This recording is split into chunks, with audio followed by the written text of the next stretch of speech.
Bonjour, bonjour, bienvenue sur Cocotte TV. Aujourd'hui, une nouvelle présentation qui porte sur un boîtier, le tout nouveau Fractal Design Core 3000. Un boîtier qui sera proposé dans les 65 €, un boîtier qui se veut gamer au format ATX et qu'on va découvrir tout de suite en commençant par la face avant.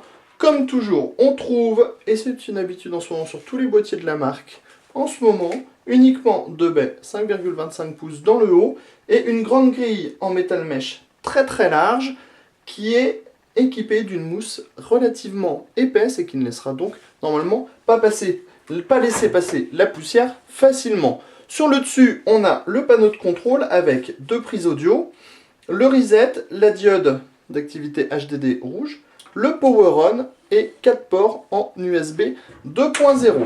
Sur le dessus, on trouve les habituelles grilles en 120-140 mm. On en a deux exemplaires. Celle du fond est équipée d'un ventilateur en 140 mm. Sur le côté gauche, on trouve du noir, comme sur le reste du boîtier, avec une peinture plutôt de bonne qualité.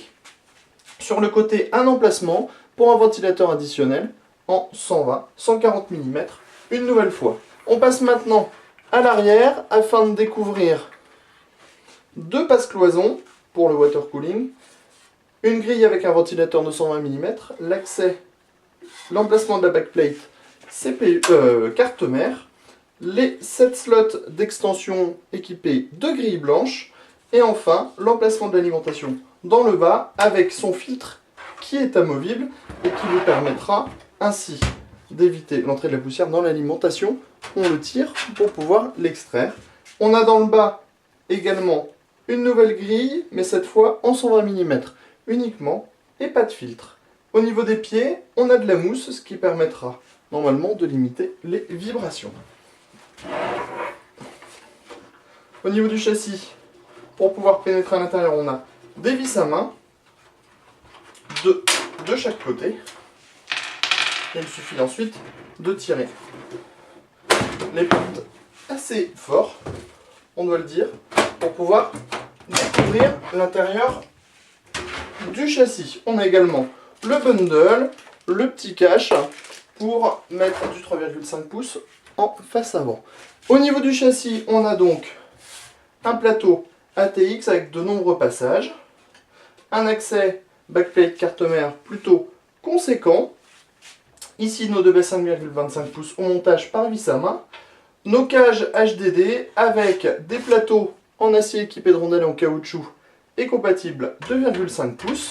À l'avant, on trouvera un ventilateur de 140 mm qui soufflera justement sur les cages et sur la cage du haut plus particulièrement.